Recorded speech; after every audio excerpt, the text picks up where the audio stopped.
Welcome to the Brothers Weekly Wrap, number 19 this week. On the weekend we took on Atherton. We had 4 grades playing. C grade were actually not playing Atherton. They came up against Mariba, aka Malanda, in what was a pretty good game. Unfortunately, we spent a fair bit of time reduced to 12 men with the players sent off, and even down to 11 at one stage with another guy spending 10 in the bin. Malanda proved too strong, as they have all year. They're a fair side, and they really enjoy playing their footy together. So full credit to Malanda for travelling down the hill and giving our guys not so much a run for their money. They showed them a thing or two. I think with our C grade guys, as soon as they hold on to the footy and just play footy, they're a pretty entertaining side, and they're good to watch and they get good results. But they've got a fair habit of letting some ill discipline creep into the game and turning over some cheap footy. And when you do that, it doesn't matter what grade you play, you're going to make things hard for yourself to try and get things to go your way. So hopefully the boys can learn a couple of lessons from the weekend and put it into practice over the coming weeks as we head towards the finals. The under-18s got a good win. It was a pretty close tussle with Atherton.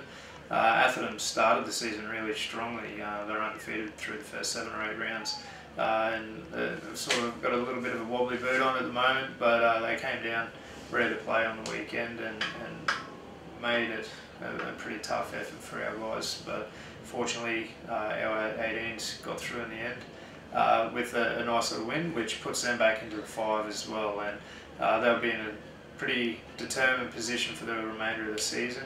Essentially, if they keep winning, they'll play finals football.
Reserve grade, what a nail biter. I guess anyone that was there would have loved to watch the 10 minutes on tape and re-watch it time and time again. It was a pretty thrilling finish to the game.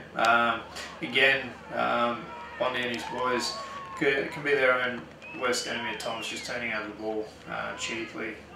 When they hold on to the ball, just they can rack up some points pretty quickly, and the same thing happened again on the weekend. Unfortunately, they let Atherton out to an early lead. I think it was about 16 points at one stage early on, but as soon as they got into the game, they reeled them in pretty quickly, and Atherton took the game right to them. I guess our guys sort of probably would have thought that they had plenty of opportunity to get the game won, especially in that last 10 minutes, and the way that the game finished, you know, a draw would have been deserving for both sides, but unfortunately for us, Atherton really did play to the final whistle and scored that runaway try in the dying seconds to come away with a win.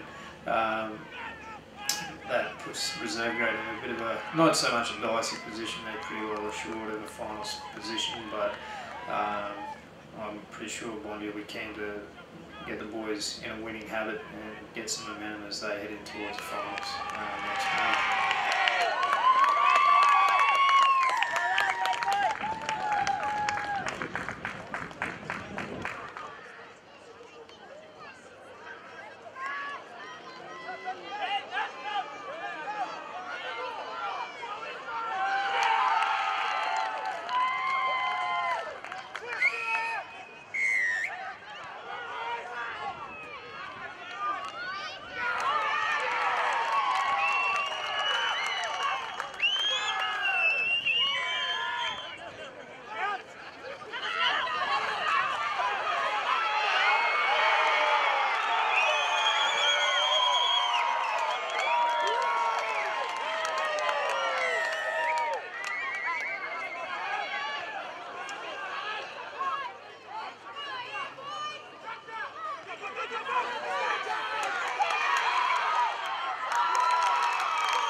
Conversions unsuccessful. Taking a score under Johnson control. Cairns Robbers 28, Atherton 28.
Scored by number 1, Nigel Woodley, and was converted by number 2, Tony Woodley, leading the full-time score. Atherton 34, Cairns Brothers 28. Thank you to both sides, thank you to the referee, linesman and ball boys. A grade, it was always going to be a tough game for us.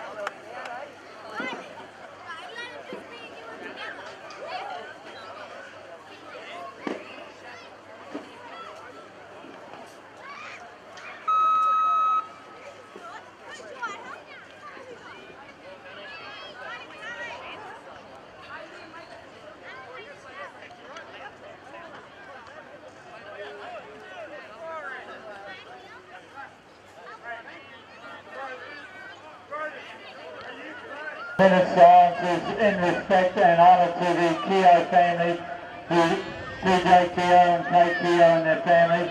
Their brother Michael passed away earlier this week, I apologise. And the Keogh family has a long association of Cairns brothers. Whilst we're remembering the Keoghs, I'd also like you to keep in mind and pray for all those brave Australians who perished when the plane was shot down over Ukraine today, or earlier in the week. It's very tragic news. So we shall have a minute's silence in memory of Michael and all those brave people.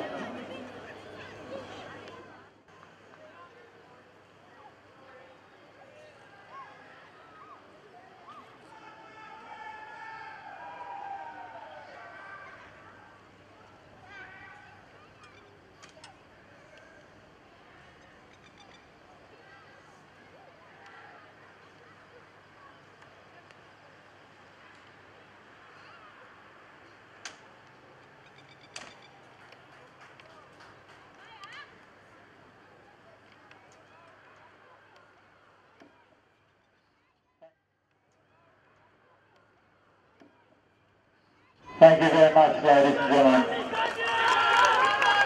We knew that Atherton, while they may be anchored to the bottom of the ladder, they really had nothing to lose and everything to gain. They've been improving week by week by week. We've got a good crop of juniors coming through, some talented young guys who I've had the pleasure of coaching in some junior rep sides. And now that they're starting to get that experience playing A grade, they're really starting to rise to the occasion. So we knew that they'd be tough and it could be a bit of a danger game for us. Fortunately for us, we were able to sort of get a couple of tries in the first half to go to Oranges at 16-0. And then in the second half, there was a little bit of a rocket fight at half time, but the boys responded really well in the second half, and we were fortunate enough to rack on about 5 tries in that second half. Goal kicking was a bit of an issue, and probably cost us 6 or 8 points from the final scoreline, and that's something that we'll look to remedy over the coming weeks as well. But what I had to be really proud of on the weekend was certainly the defensive effort. In the first half, we made plenty of cheap errors, which was disappointing, but the way we defended, I could only be full of praise for the boys. They snuffed out a lot of challenges that Atherton threw at us and really worked well together.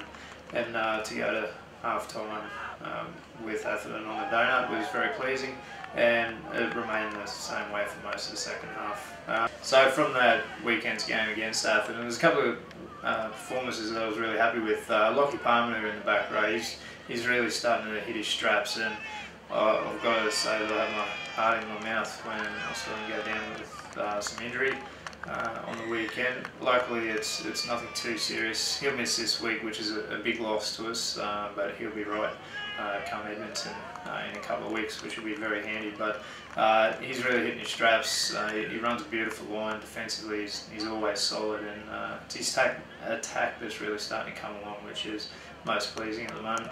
I've also got to make a special mention of Eddie Daniel on the weekend. I thought he responded in a lot of style, having played reserve grade the week before, and scoring 4 tries was the exact sort of response that I was looking for him to provide when he's come back up into A grade. So hopefully that's a springboard for Eddie for the remainder of the season and for the remainder of his career as well. Thirdly, I thought Daniel Mooker was pretty enormous for us in the first half. He was really leading the way with his dummy half carries. He's a big man, he's big, he's strong, he's fast, he's got some footwork, and he's got a nice little offload. So, when he decides to run, he's very hard to handle, and he did that Saturday night against Atherton, and he really showed our guys through the middle what was required to make those metres. So, really pleased with Mooker's performance. He may just have to practice some of his goal kicking though. But credit to Atherton, they're able to crash across for one late in the second half. This week we'll turn our attention though to Ivanhoe's traditional rivals, arch enemies of brothers. Ivanhoe's have come into a little bit of form over the last couple of weeks as well, so they'll be pretty confident of their chances of knocking us off this weekend, I'd imagine. And From what I understand, it doesn't take too much for Ivanhoe's to get up for a game against Brothers, as I mentioned, being traditional rivals and arch enemies. They'll be pretty keen to knock us off, and especially when there's a chance to try and nullify our finals aspirations for the remainder of the season. This week, I guess all we're looking for is to try and continue the momentum we've built over the last few weeks. We've put ourselves in a position now where we've slipped into the 5.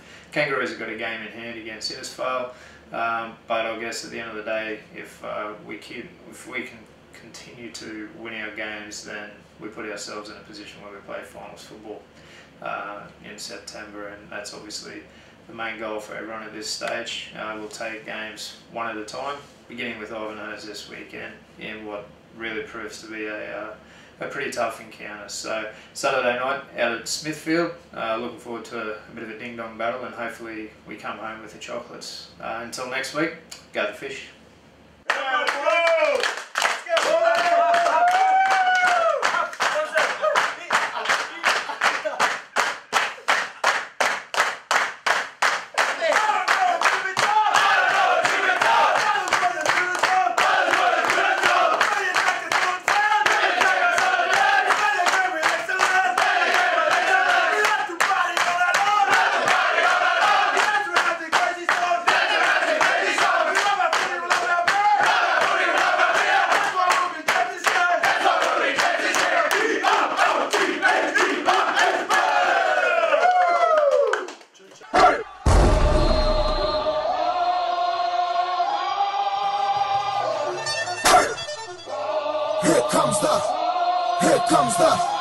Here comes the, y'all don't really want it like that. Yeah. Here comes the